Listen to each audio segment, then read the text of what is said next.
Okay, so we can begin the first session now, and I'd like to start by introducing the first of our keynote speakers, Jonathan Hall, QC. Jonathan is a Queen's Counsel barrister who is ranked in both Chambers and Partners and the Legal 500. He was appointed the UK's independent reviewer of terrorism legislation in May 2019 and reappointed in March 2022. In this role to date, he has published 3 influential annual reports, as well as his recent report on terrorism in prisons. This year, he is focusing on the operation of the Terrorism Acts from an online perspective, which I'm delighted to say has led him to Swansea and to the TASM conference this morning. So I'm going to hand over now to Jonathan. Thank you very much, Stuart. Thank you, Elwyn, as well. It's an honour to be giving the keynote speech alongside Maura Conway. I should also say I'm loving the late-night ambience of the lighting in the hall. It conjures up images of a bedroom with the curtains closed and a teenager tapping away on their keyboard, which is, I suppose, why we are all here. This year is the 21st anniversary of the coming into force of the Terrorism Act 2000. That was the UK's first permanent counter-terrorism legislation. And from the moment I was appointed as independent reviewer of terrorism legislation, somewhat over 3 years ago, I knew this day was coming because the single most important yardstick to measure whether terrorism laws remain fair and effective is whether the legislation has kept pace with the information revolution of the past 2 decades. So, speaking personally, I knew that I would need at some stage to start reviewing terrorism legislation from an online perspective, and after producing reports on terrorist offenders in the community, terrorists in prison, that's exactly what I've set myself this year. And I should say, what a world of riches it has revealed. Not only meeting Stuart, meeting the Swansea practitioners, this conference itself demonstrates the vibrancy of the field of study, and I should say the generosity and the brilliance of its practitioners. Now, approaching the topic as a terrorism lawyer, and I should say that with some very distinguished exceptions, the field is relatively clear of lawyers, 3 broad topics stood out to me. These were the detection and the investigation of terrorism in the era of big data, remote storage and encryption, the increase in youth and neurodiversity amongst the arrest cohort, which I believe is directly related to online activity, and thirdly, content. And in my address today, I want to talk about the third of these, content. And I've published and tweeted out a longer and fully referenced paper via Twitter on which this talk is based. You all know that promoting terrorism is more than just content, as Stuart and Conor Rees, for example, have shown with pro-ISIS file-sharing platforms.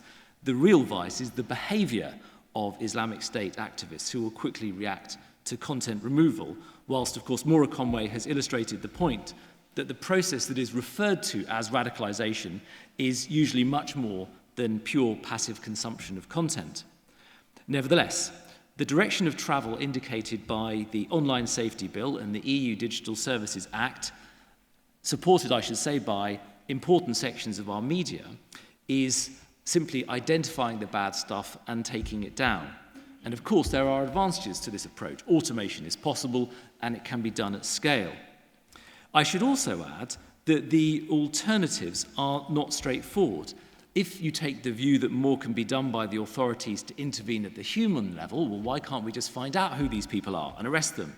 There are real practical limitations about identifying suspects and carrying out meaningful action. And one of the real pleasures of my role is the ability to get alongside police and intelligence officials and others and understand in the real world what is and what is not possible.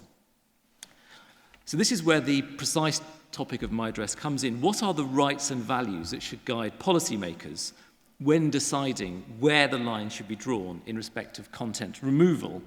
And the Online Safety Bill means this is an urgent topic.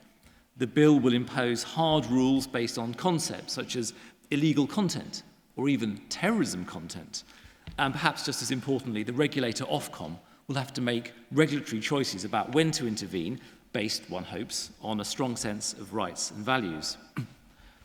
So starting with some general caveats before turning to the analysis, the starting point is that the amount of terrorist violence in the UK, whether online related or completely online unrelated, and of course it's very impactful when it occurs, is thankfully low. For our purposes, what I call the eyeballs to violence ratio is very slender indeed. Given the number of eyeballs that are set on potentially radicalizing online content, we can, I think, be confident that only an exceptionally small subset of the owners of those eyeballs will then go on to use violence. And for a sense of scale of eyeballs, you all know the New Zealand government's analysis on the Christchurch live stream uploading. There were 1.5 million video uploads of the live stream in the first 24 hours after the attack. Assuming some degree of automation, assuming numerous uploads by the same individual, this still suggests a figure of hundreds of thousands exposed to this content, which of course is still available on platforms today. And in similar vein, an analysis by Tech Against Terrorism of just 33 terrorist-operated websites, both on the Islamist side and on the extreme right-wing side, found 1.54 million monthly visits. The next general point to make is that whilst there is no content that is automatically radicalizing, because after all, most of us are completely repulsed by violent propaganda, not all radicalizing content is objectionable at all. Donald Holbrook has made the point that extracts from the Quran are used to exhort terrorist killings, whilst the Finsbury Park mosque attacker, Darren Osborne, was, according to the Met's then head of counter-terrorism, Neil Basu, influenced by a BBC documentary on grooming gangs in Rochdale. This complexity has led Andrew Glazard to call on governments to simply to back off blaming big tech, because technology is not to blame for people's choices, and you can see what he means. Then how radicalization works, and I should add de-radicalization, assuming that that has any meaning at all, is not understood. Not just in terms of psychological process, where researchers are hampered by lack of access to sensitive information, although I know that Paul Gill and others have carried out a valuable study using closed evidence, but because, as Stewart and Joe Whittaker have convincingly established, there is inconsistency in what is even meant by radicalization or self-radicalization or online radicalization. But despite all these limitations, let me say at once that no UK government which is serious about national security could abandon the field of content moderation entirely. It's undoubtedly the case, and I see this because I get notified whenever there is a terrorism arrest in the UK, that terrorism arrestees are profoundly engaged in expressing and consuming violent and hateful material online. There are patterns of mass ideological violence where the influence of online materials appears incontestable. We know, for example, the Buffalo killer, Peyton Gendron, was inspired by Christchurch. We know that Brenton Tarrant was inspired by the Norwegian attacker Anders Breivik, and so on. And it would be irresponsible of the authorities in the UK not to be supremely mindful about similar violence here, especially if effective 3D printed guns take hold. And secondly, prescribed organisations such as Islamic State would hardly put such store by publicly available content, in other words, their ability to use the beacon channels like Twitter, if online materials had no real-world consequences. Hence, as J.M. Berger has illustrated, they are concerned when they are driven onto less publicly available channels. So, the obvious place to start when looking for standards are fundamental human rights. And it is unsurprising that the excellent Tech Against Terrorism, which has done a great deal to establish a principled basis to content moderation, say that their aim is, quotes, to counter terrorist use of the internet while respecting human rights, whilst the Santa Clara principles refer to, quotes, human rights considerations. But what do human rights mean in this context, and how do we use them? Human rights, as we commonly recognise them, are fundamentally about protecting citizens against the state. International instruments, such as the European Convention on Human Rights, have been drawn up to identify the rights that are suitable for protection, and domestic law, such as the Human Rights Act, and if the government has its way, the Human Rights Bill, establish a system of local adjudication in respect of those rights. But whilst fundamental rights have frequently been invoked to require governments to put in place protection against harm from non-state actors, the key online actors are not states, but tech companies and the billions of user generators scattered across the globe. And as to their relative power, firstly, the nations of the world have failed to identify and impose a common definition of terrorism, let alone come up with an enforcement model for states to control the behaviour of irresponsible users or irresponsible platforms in overseas jurisdictions. Secondly, the complexity and potency of network computers means it's not governments, but platforms, or perhaps just a few brilliant technicians who dictate what is feasible. For example, if platforms choose end-to-end encryption or encryption of metadata, that will limit the ability of states to scan for content. For example, to illustrate the point about relative power, in a case brought against Italy by a parents' association whose children had been targeted by obscene spam, the European Court of Human Rights agreed that the recipient's private life had been interfered with. However, the application was inadmissible. It couldn't be taken any further because there was little that Italy could have done by way of countermeasures. Fundamental rights connote corresponding duties, including requirements for due process, and the ultimate expression of due process would be a platform which, in the interests of safeguarding rights, refused to move any content unless there was a court order. And indeed, it's been suggested by the lawyer and author Graham Smith, who's done a great deal to illuminate what we mean by human rights in this context, that independent adjudication is a necessary component of any human rights compatible moderation of illegal content. However, as Evelyn Douek has persuasively, in my view, argued, a traditional rights analysis of individual versus state implies notions of procedural protection that are alien to this environment. Because of the scale of content that may need to be processed, the intervention of a human moderator, subject to judicial review before an independent tribunal, cannot possibly be guaranteed for every takedown decision made by a platform, even disregarding the jurisdictional difficulties of identifying a moderator and a judge who could authoritatively decide on content posted anywhere in the world. Moreover, billions of individual users and tech companies themselves are, of course, recipients of rights, and most significantly, the US Constitution's First Amendment, which gives overriding primacy to freedom of expression, even in cases where expression amounts to calls to violence and criminality, other than in the limited set of imminent lawless action. Perhaps just as significant, the internet has established social expectations whose reversal is frankly inconceivable. These expectations must be considered when identifying or ranking rights or values. Measures to limit online freedoms in the name of counterterrorism that fail to accommodate demand for instantaneous information access and exchange, faster and ever more efficient services would simply not be tolerated in an open society. And I should say that for example, disabled users, the freedoms and opportunities created by the internet may be far more important than those perhaps more modest advantages. The public backlash against OnlyFans, that's the pornography website's decision to ban sexually explicit material on child safety grounds, which forced a reversal within 6 days, plus consumer demand for the most secure levels of encryption, despite the grave risk of consequence-free exploitation by terrorists and child sex abusers, illustrates the power of the market and, however imperfectly, illustrates social expectations. Moreover, democratic states like the UK have hitched themselves to powerful producer interests in accepting a free internet as vital for driving economic growth and providing innovative solutions.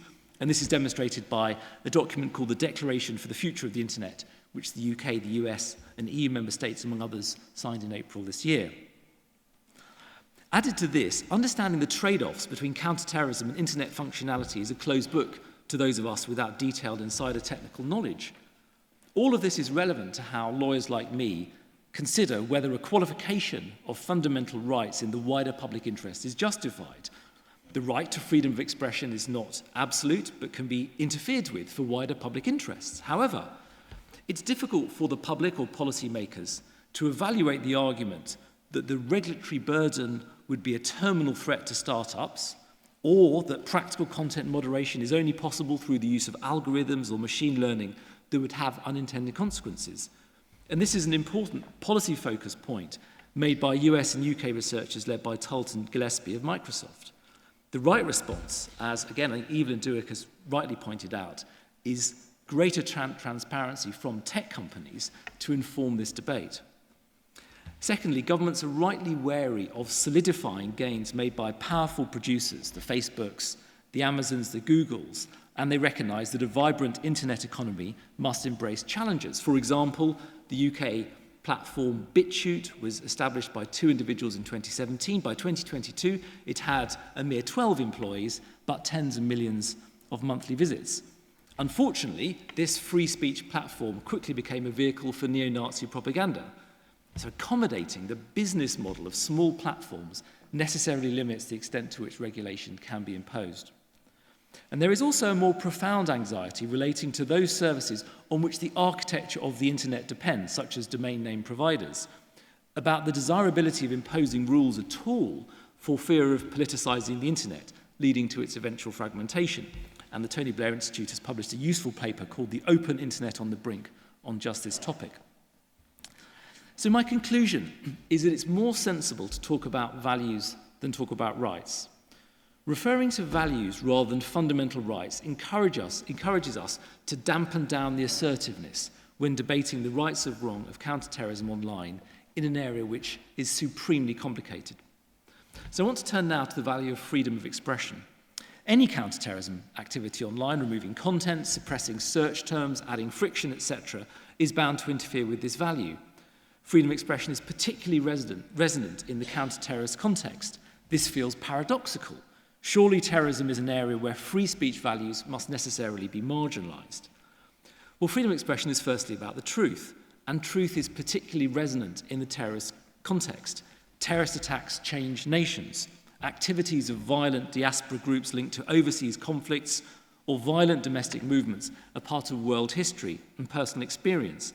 The terrorist/freedom fighter dilemma is inescapable, and content posted for sinister reasons may nonetheless be a true record. Since terrorist groups like Daesh, Islamic State, are principal actors in world-changing events, there is truth value in knowing or establishing the truth about groups or individuals pursuing social change through violence. This is why, as Maura Conway has pointed out, removing only violent propaganda, the nasty stuff made by terrorist organizations, and leaving up the happy stuff like pictures of nurseries, distorts the truth about these organizations. So this does place a value on access to disturbing footage and blatant propaganda, and not merely for academics or journalists. Its value to the historical record may not be obvious at the time. The purpose for which the information was posted online does not exclude its utility in establishing the truth. And the value of compiling a truthful record, even including for future prosecutions, provides a strong imperative to allow content to be posted, and once posted to secure it, so that all internet content is kept for future reference and not destroyed. And whilst online content is not notorious for its adherence to truth, even demonstrably false content will generate true metadata, a time and a date, technical information, and potentially clues as the identity of the person who posted the falsehood. Truth may also be expressed in different guises by novels or songs or nasheeds, which is a subset of singing which celebrates jihadi violence and are produced by Daesh, as shown in a study by the wonderfully named periodical Crime and Music by Luis Velasco Puflo. And then to use Joseph Blocker's analysis in his article on nonsense and freedom of speech, content exposes how individuals were using the internet at that point in time, referred to as use meaning rather than the representational meaning of the words, images, and sounds encountered. It follows that there is value in protecting content even if the motives of the content provider are so abusive that they themselves may be said to have forfeited reliance on a fundamental right. And the mission of sites such as the Internet Archive is not just to preserve, but to maintain general availability, universal access to all knowledge. The problem, of course, is that as Europol have assessed, jihadi propagandists use the Internet Archive for dropping join links to the more sinister parts of Telegram. Of course, next, the ability of individuals to participate in public decision-making and therefore in democracy is nothing without freedom of speech. One of the difficulties is that as traditional journalism dies, as it's more expensive, Citizens rely on untrained members of the public to carry out that role. And the internet is one of, if not the principal means by which individuals find information relevant to public life, whether through traditional newspapers or through untrained members of the public operating as citizen journalists, such as the Sandwell skidder, which led to a famous case in the High Court, or simply users of social media. Images from conflict areas in which terrorists are active, including of the terrorist acts of the Islamic State so-called Beatles, are important documents in informing democratic debate on vital matters of public policy. And sometimes, I regret to say, editorial judgment may call for the use of shocking images, including what might be described as terrorist propaganda. The third interest, instrumentally protected by freedom of expression, is individual autonomy or self-fulfillment. And arguably, this is the dominant mode of the internet's use: private, trivial, or homely communications which serve no purpose other than tending to the maintenance of interpersonal relationships. And for some people, online engagement will be vital to the promotion of social interests. Think, for example, of someone who is permanently confined to bed being able to access video conferencing, or membership of an online support group for sufferers from an extremely rare and disabling disease. Freedom of expression underpins freedom to associate, to which digital technology and online spaces are now integral. It's true, on the other hand, that much online engagement is objectively deleterious to personal development. Individuals do not bring their best selves to the internet, as David Baddiel has memorably illustrated in his BBC programme about social media and anger. The combination of wanting a tribe, vying for shock value, and the freedom from convention that comes with generally anonymous engagement means that online personalities may be considerably more sympathetic to terrorist violence than their owners are away from the screens. And indeed, they may be different personalities altogether. And there's a very good article by the psychologists Blumer and During almost a decade ago making this very point. And these aspects will, of course, be in play when a lonely individual, perhaps a neurodivergent adolescent with no friends at school, finds purpose and solace through membership of an online group of Second World War enthusiasts. The problem, of course, comes when members of the group start to fixate on Nazi memorabilia and then violence against Muslims and Jews. But despite the occasional desire of autocratic governments or frustrated parents to pull the plug on the internet entirely, it's now, frankly, too central to the way we all communicate and find meaning for us to wish it away.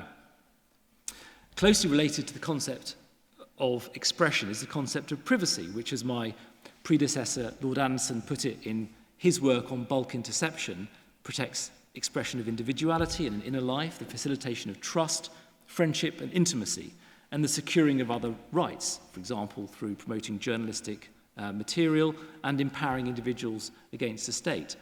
These issues are not so much in play with content moderation, but they are not entirely irrelevant, as people's reactions to Apple's proposals for client-side content scanning demonstrated. On the other side of the scale are the values which I would describe as counterterrorism values. Counterterrorism is not about authority for its own sake, but safeguarding life and limb, the obligation of governments to keep their citizens safe. Although one day, in a future metaverse, there may be a need to protect avatars, and I note that the UN's Internet Governance Forum's Charter of Human Rights contains the right to and inviolability of virtual personalities, but putting that to one side, preventing physical violence is the right metric, rather than preventing terrorism offending. And this is because, and it may sound paradoxical, not all terrorism offences result in terrorist harm.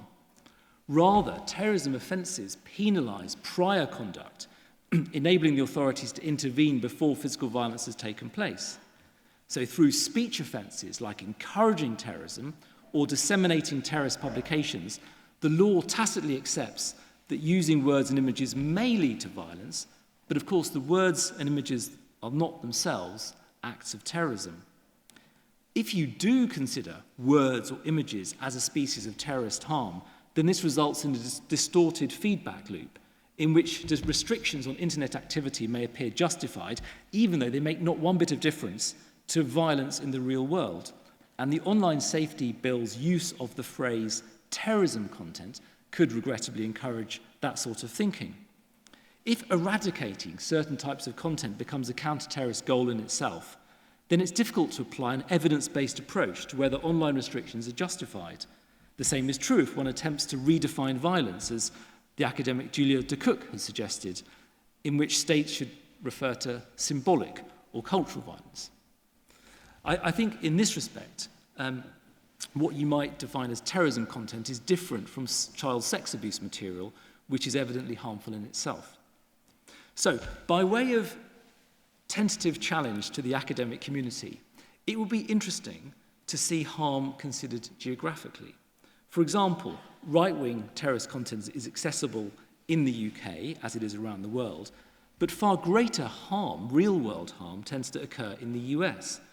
Despite the universality of the internet, if you fail to consider harm geographically, it could lead to an underplaying of local factors, such as, importantly for the US, the availability of firearms. So going back to my eyeballs to violence ratio, consideration could be given not just to the eyeballs on terrorist content versus violence in a given period, but if this was possible, UK eyeballs on terrorist content versus violence in the UK in a given period, or for other countries, the equivalent. So, to conclude, in the light of this analysis of the applicable values, I have sought to draw the following tentative conclusions regarding content. Firstly, wishing general and permanent restrictions on the internet freedoms of millions and billions of users based on the violent actions of the spectacular few seems an unnecessarily high price to pay, akin to banning knives or alcohol, which may also be misused. It may be more acceptable to use measures which disrupt patterns of terrorist behaviour. This is sometimes referred to as the process of adding friction, for example, making it more difficult to repost at scale, or requiring age verification by children. Given the harm caused to children who become drawn into terrorist offending online, I hope that the Online Safety Bill or the Codes of Practice will look at the particular harm caused by terrorism content to children.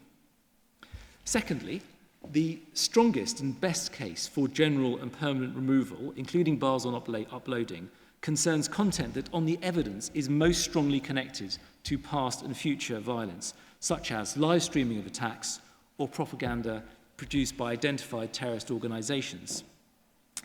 Thirdly, in the absence of a workable distinction between content associated with violence that is nonetheless worthy of protection and content which is not, decisions by democratic, rights-based states such as the UK are the least bad way of determining which dangerous material should be removed. And in the UK, there are various legal tools that could be adapted for this purpose.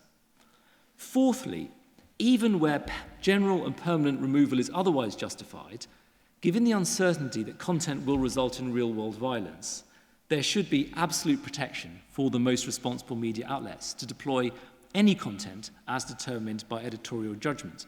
And it must be seriously questioned whether the Online Safety Bill in its current form gives sufficient protection to journalistic freedoms, and in particular, editorial decisions by what are defined as, quote, recognised news publishers such as the BBC, to allow them to tell the truth and inform public debate without restriction. For example, if in a parallel universe there was online content involving a cabinet minister advertising fundraising in a fundraising advert for ISIS, it could not seriously be suggested that a newspaper should be unable to publish that picture on the front page simply because it amounted to illegal content or terrorism content as defined by the bill. Fifthly, an infrangible record of all content must, if it's possible, be kept in the interests of truth and history, to which appropriate access must be permitted. This is consistent with information being archived but not being made freely available or accessible only on application by bona fide researchers such as yourselves. And this is what applies in New Zealand, where the gloriously named chief censor requires that material is taken down. It can still be accessible under statutory process. So those are my tentative conclusions. My final definitive conclusion is to express my very strong gratitude to Swansea University and the wider academic community for welcoming me into their world, and I look forward immensely to the rest of the conference. Thank you.